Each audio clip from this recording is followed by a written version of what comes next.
Hey Dad, what's for dinner? Honey, tonight I'm going to be smoking a chicken on the grill. Cool. Do we have any ice cream? Yeah, we should. Check the freezer.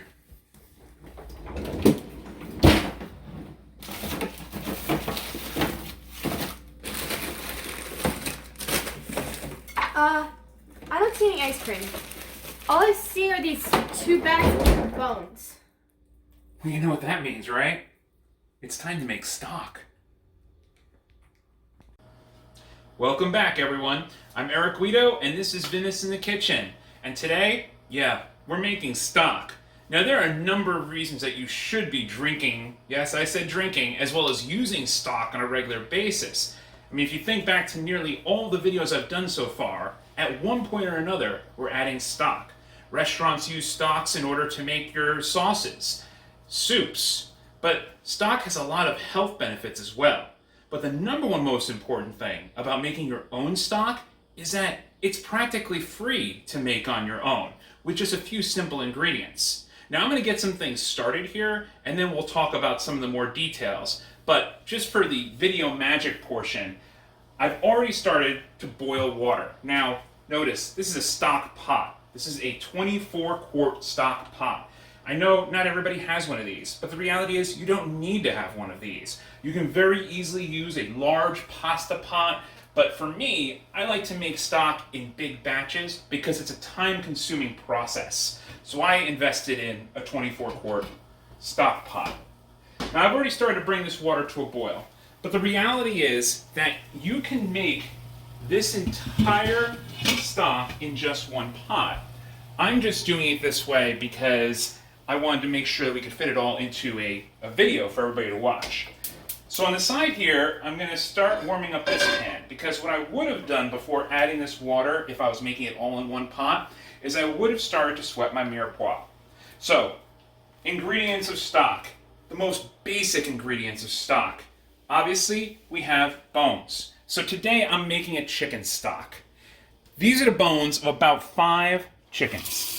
Now, if you'd seen the cast iron chicken video that I did, whenever I make a chicken, I usually pare down the bones. But the fact is, you can just use the bones of any roasted chicken, or any chicken cooked any way you like. The first thing you have to do is you want to make sure you rinse the bones down. Now, look, the meat, all of this connective tissue, things such as that are left on these bones, you're not washing these bones. You're not trying to take these pieces off, because the reality is they're going to cook off. The number one thing you want to take off is any extra fat, because throughout this process, and yes, I've rinsed all of these bones before we started, just so we wouldn't have to watch me do the whole bowl. You want to remove the fat now, at least as much as you can, because you will have to end up removing it later. But the main reason outside of removing the fat is if you are using bones from, say, a roasted chicken, so you can see, these are bones from a roasted chicken. These bones have already been cooked to some degree. Versus this backbone, which is a piece that I had taken off from a chicken as I pared it down in order to prepare it for a cooking process, but where you can cook, say, the breasts, and you can cook the thighs and the legs all separately, which is the way that I like to cook them, for even cooking. So I'm going to remove the fat from there. It's unnecessary. Another reason to rinse these down is that if you're using the bones of 5 whole chickens, the best way to keep them good in time to make a stock is to freeze them. And so if these are coming straight out of the freezer, you want to be able to bring them as close to room temperature as possible, and running them under cold water is the best way to do that. Because once we add these in to this pot, they're going to bring the temperature of the water down. So, first thing I'm going to do, as this is warming up, is I'm going to add these bones to the water. So as I said, this is a 24-quart stock pot that has about 16 quarts of water in it right now. So my goal here, in the end, is that once this is all done, I'm going to have about 12 quarts, or 3 gallons, yes, 3 gallons of stock. So these are all bones. It's okay if there's some meat on here. All right, so we're making stock, neck. You've heard of bone stock. You've heard of chicken broth. All right, chicken broth is usually made using primarily chicken meat. The difference between a chicken broth and a chicken stock are the bones, and also an extremely long cooking process that we're going to go through here in order to take out all of the beneficial nutrients out of these bones, as well as the components that make a stock so not just healthy for you, but also loaded with collagen, which will become gelatin, which adds a certain level of not flavor, but palate presence, weight on the palate. Okay, our mirepoix. I'm going to go for 2 parts onions to 1 part carrot. I would usually have leek as well. Leek is classic to add to stock. And then I'm also going to add 6 cloves of garlic. And I'm going to first start by sweating these in a neutral cooking oil. Now, as I'm doing this, I want everybody to keep in mind that there is no one perfect recipe for stock. This is a very basic recipe that I'm doing here, and the idea is try this yourself, get comfortable with it, and then start experimenting. I am going to add salt here to the sweating vegetables. This is one of the only times during this process that I'm going to add salt. A lot of stocks that you buy out in the market are going to have salt added to them. I'm a big fan of looking for stocks that don't have salt so that I can season things myself as I'm using them for making my own sauces and things. I'm bringing this temperature up at this time to high on the pot because I want this to come up to a boil. The first boil that comes up on this pot is going to bring a lot of the impurities off of the bones we just put in there first thing. Okay, that's boiling. This is sauteing. So let's talk a little bit about stock really quick and why it's so important before we go on to building this more. How much does stock cost? Okay, that's number one. If you're someone like me and you're using stock in almost every single meal and every single recipe, just think about this. You're making a risotto. You're taking a quart of stock. You're braising a pork shoulder. You're taking a quart of stock.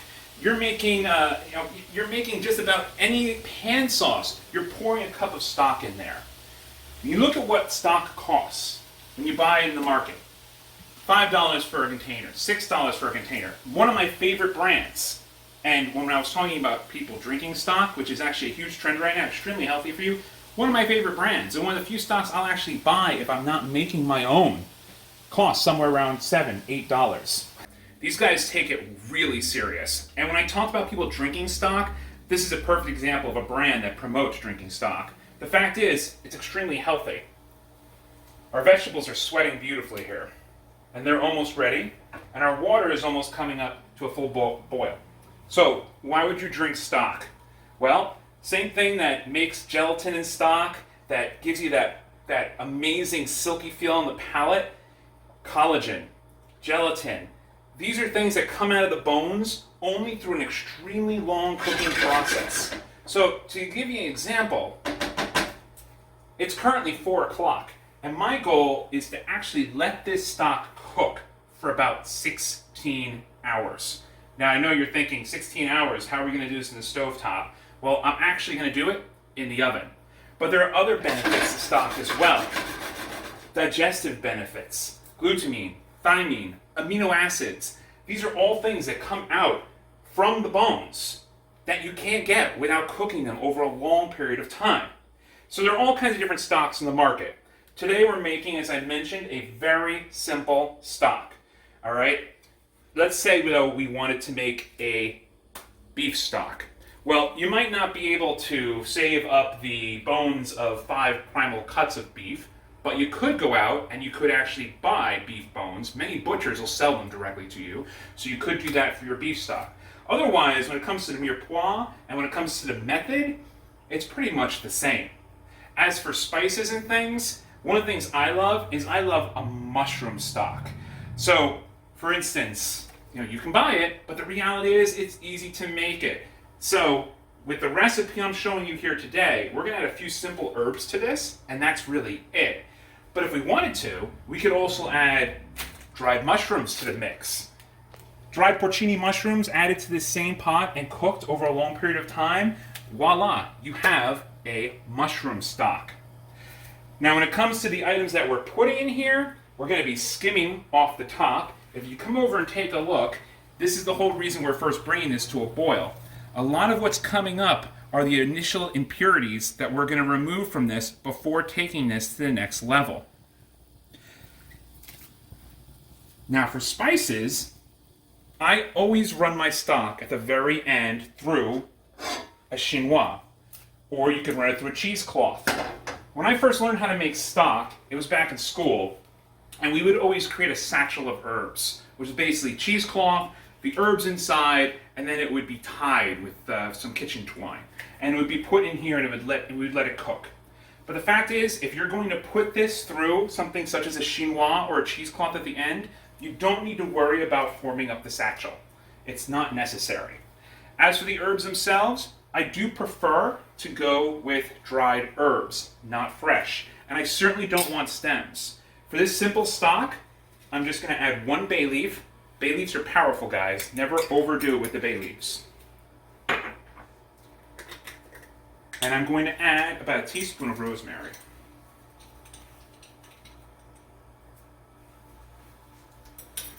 I'm also going to add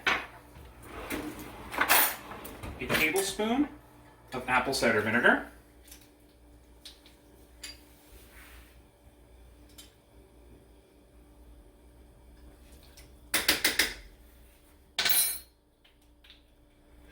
And 5 or 6 peppercorns.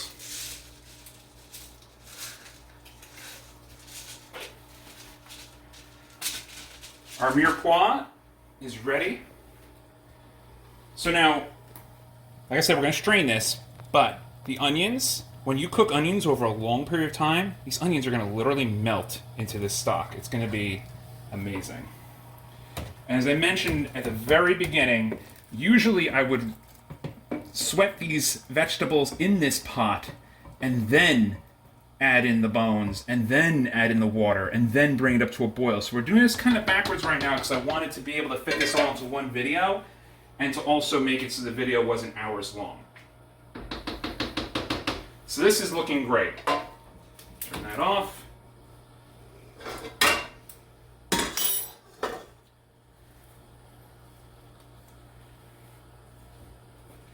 So we're not going to be cooking this on the stovetop. We are going to be cooking it in the oven. And we don't want this to be boiling throughout the process. We want it to be simmering. So the boiling point of water is 212 degrees. But the more things you add to water, the more it changes that boiling point, such as salt and things. Well, think about this. We have bones, we have onions, we have everything in here. So I'm going to start my oven at 220 degrees. And like I said, this is going to cook for about a total of 16 hours. So this is actually the ideal way to do it. Because if we had to cook this in the stovetop, let me think about it. You could start this first thing in the morning and finish it right before bed. But I'm a bigger fan of starting this in the afternoon and then finishing it up in the morning. Because I don't really need to do much other than check on this from time to time to make sure that it's simmering, not boiling. But before we go into the oven, I am just going to skim off some of the impurities from the top here.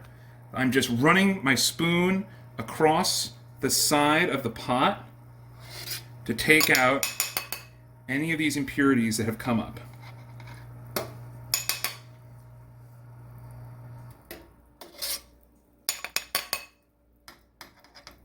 And there will be more. What's going to come up here is the fat that we couldn't get off.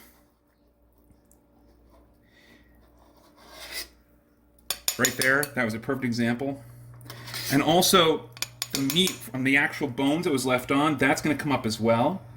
So we're not going to leave the meat in here. In fact, when this is all done, this is going to be a clear liquid. But it's going to have a silky, velvety feel in the palate like you wouldn't believe. And you can see how much fat is already coming up off of there. Okay. All right, let's get some of this off the side. I'm just getting off any herbs or anything that might have gotten on there. This was just boiling.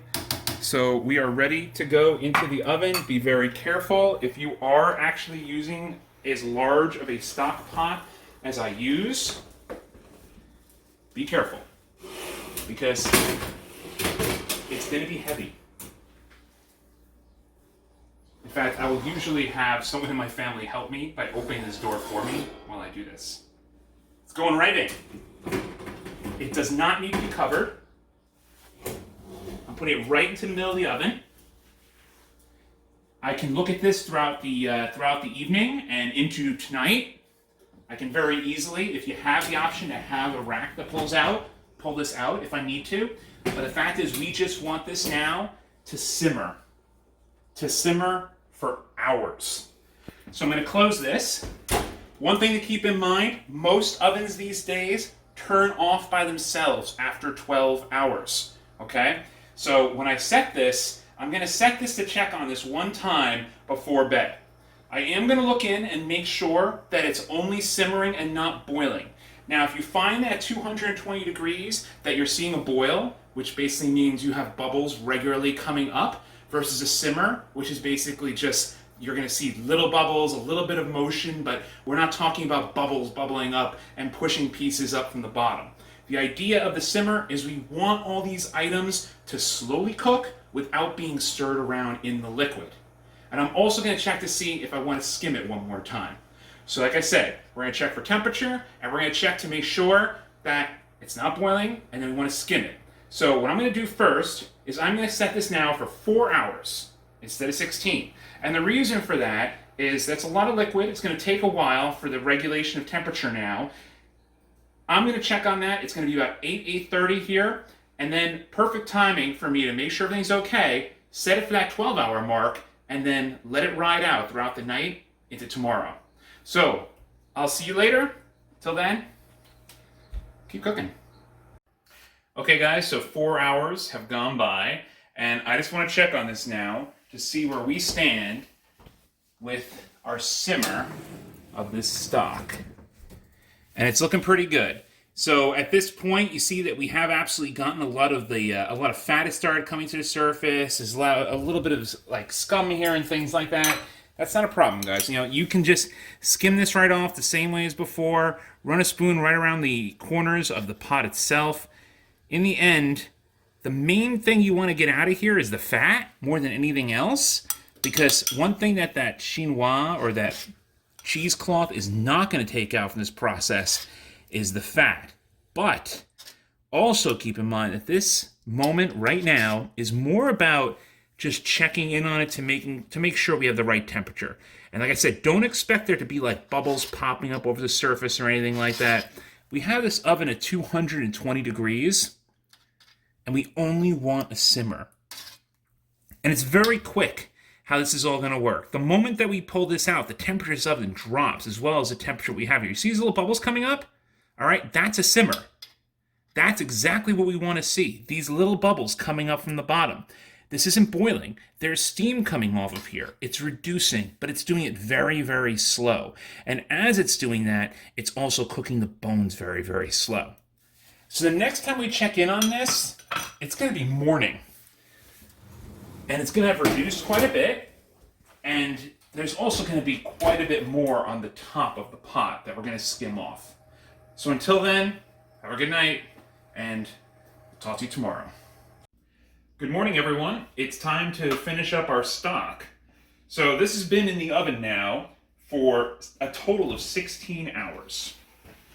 And you're going to see a huge difference here from when we left last night. Oop. We don't want to let it get disturbed too much. I'm going to take it right out because you want everything that came up to the top to stay at the top.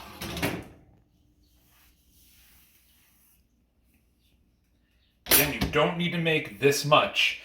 The way I look at it is that I use stock so often that it makes sense to make this much. You can very easily cut this in half from what we did. I'm going to skim the top just to take off any of the fat that came up. because what's underneath this layer here, that's everything that we want. Now this specific pot does not have a spout on it, but you can very easily get large stock pots that would have a spout right around here, close to the bottom, above all the contents that have settled to the bottom, but below this film on the top, that would basically allow us to drain the stock out of here without disturbing the contents of the bottom or the top. Because that's really what it comes down to, is we don't want to mix up the contents of the bottom. You see how easy this actually is? I'm taking this all out. I'm not worried at all about any of these leftover onions that did not completely cook away, because in the end, I'm going to be straining them out anyway.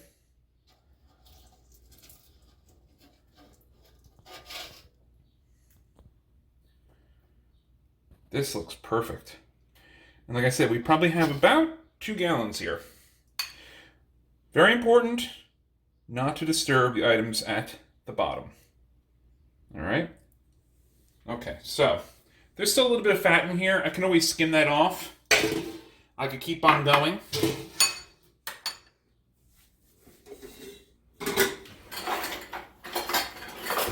So at this point, this is still going to be about 220 degrees. In fact, I can actually see the simmer is still slowly going here. It's because we have a heavy gauge stainless steel pot. There's a lot of mass here.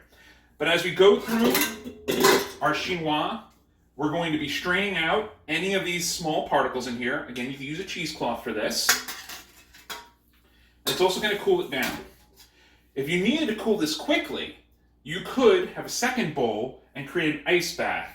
Basically a second bowl full of ice water with this bowl inside. So I'm going to go and begin to just ladle this in through the chinois. Now, if you have the ability to go with a larger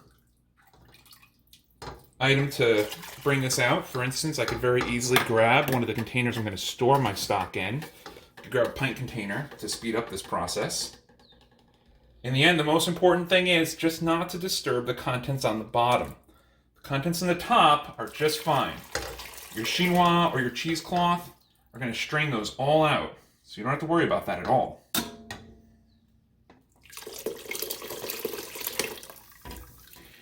Good thing about cooling this too with the ice bath is that as this cools, any fat that you did not remove in the skimming process will rise to the top as this cools down.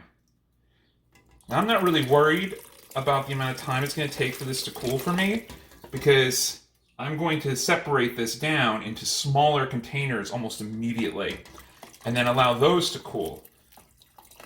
They're going to cool down pretty quickly. What you don't want to do is go straight into your refrigerator or freezer with this right now, because this is still, as I said, simmering. It's still very hot. You don't want to lower the temperature of your refrigerator or freezer by going straight into it with this. So I'm going to keep on straining the rest of this out later, just so we can talk about how you're going to finish this up.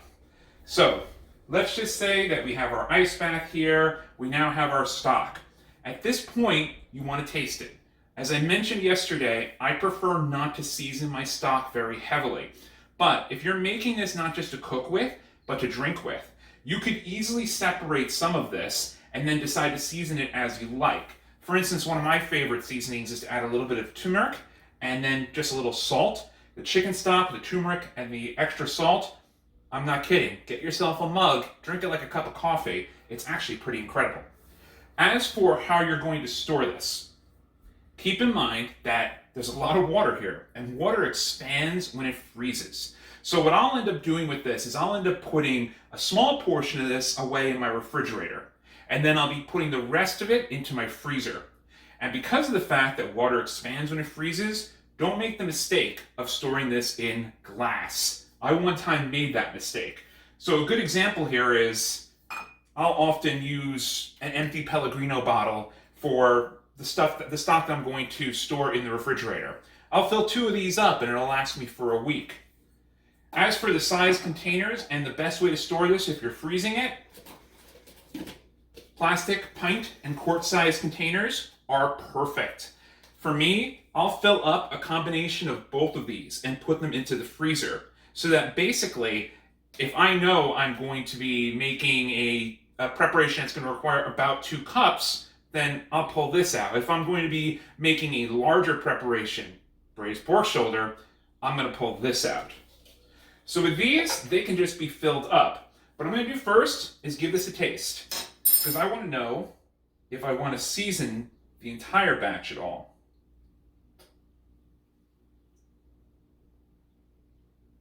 I mean, first, that's perfect. It does need a little bit of salt, in my opinion, just for the whole batch. But the flavor, I mean, the chicken flavor is amazing. And you want to talk about how easy it would be right now to turn a pint of this into a chicken soup for your family. All you need to do is get yourself some chicken breast, chop it up, pull it apart, however you prefer, cook it up with a couple of vegetables really quick in a pan, and then add in this stock, season it, and you're ready to go.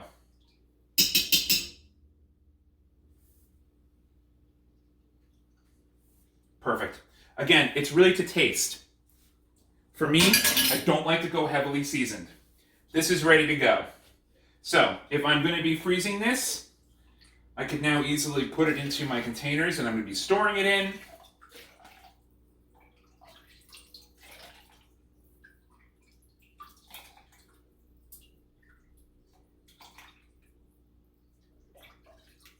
Allow these to cool. Check one more time to skim any fat that may rise up to the top once it is cooled. Notice I didn't fill this all the way to the top, because even though this container is not going to crack as this expands, if you fill it all the way to the top, the lid will bust off. And that'll end up going in the freezer. I'll also have some that'll go straight in the refrigerator.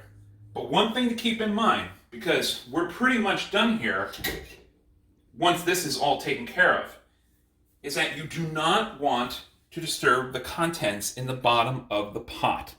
So as you get closer to the bottom, be careful not to mix it up too much. Your chinois or cheesecloth will continue to strain things out, but you really don't want to disturb that, because once you do, a lot of the items that if we continue cooking this that would have continued to come up to the top, they're stuck down there right now. And so it's perfect as long as we don't disturb it. Well, that's about it. I think that I'm going to probably get myself a mug and actually have myself a cup of stock now. Like I said, it's actually quite enjoyable. And until next time, thank you for joining me. Like I said, there is no one recipe when it comes to making stock. This is really just your most basic chicken stock. And once you make this and you realize how easy it is, although time consuming, you can start to experiment and you're going to be amazed. A, how much money you save, and B, just how enjoyable it is when you can actually make and season up your own stocks. Until next time, thank you for joining us. Vinous in the kitchen.